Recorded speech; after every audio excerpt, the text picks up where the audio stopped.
I'm Josh Pfriem with Pfriem Family Brewers. Here's your craft beer and brewing tip of the week. I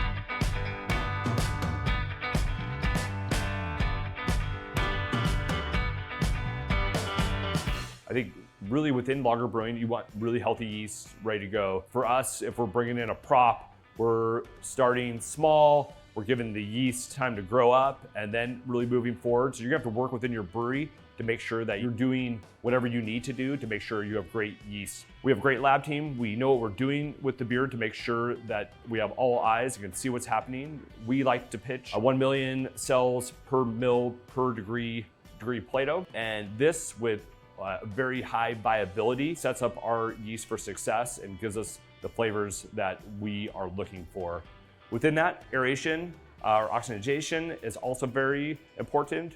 We like to do 12 parts per million of aeration. We use oxygen. We are fortunate that we have an oxygen meter in line coming off of our brew house. So we are monitoring that we are getting 12 parts per million all the way through from start to finish, which also really helps us with that pitching rate to know that we're gonna get a really consistent and really nice fermentation time and time again.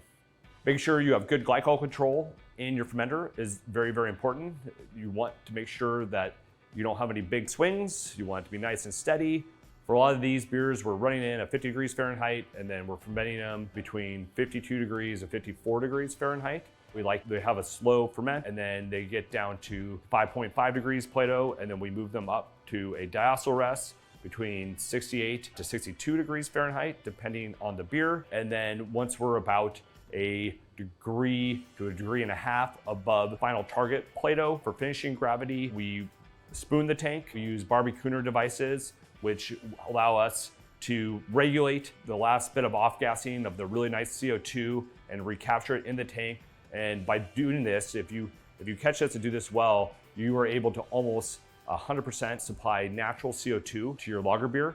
And whatever you don't get out of the spooning valve or the barbecue, you can easily get the rest by keeping CO2 pressure on the top of the fermenter. You can overcarbonate your beer if you're not careful, but if you're going in long cold conditioning, you can achieve all your CO2 volumes in a natural way, which we also think is very, very beneficial to the beer. So after we go through fermentation, we've now seen our diacetyl rest and cleared and validated that we don't have VDK present in the beer. We've captured most of our CO2 through spunding and fermentation is now complete. We like to lower the temperature down to 35 degrees Fahrenheit. We have it about 2 days there. And then we are harvesting yeast from the lager beer. And then after we are finished harvesting beer, we then remove the rest of the yeast. And now we are dropping the temperature down to 29 degrees Fahrenheit.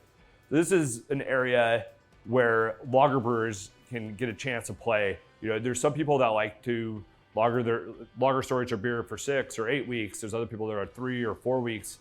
And I always hear a lot about time, but rarely people talk about temperature there, because the colder you go and the more you go down below freezing without freezing the beer, you shorten the amount of residency lager time you need. Some people may argue or debate this, which they like better. Some people like the beer between 35, 38 degrees, 34 degrees above freezing, and then cool stored for a longer period of time.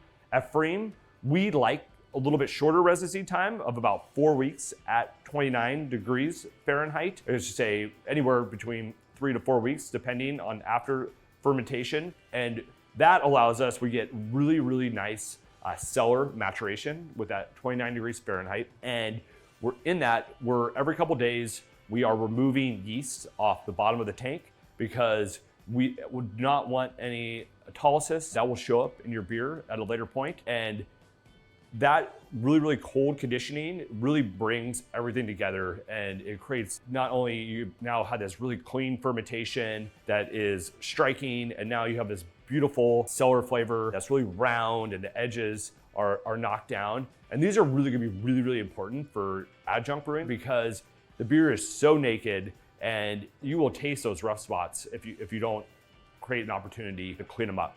To learn more about brewing with adjuncts and brewing international lagers, click the link below.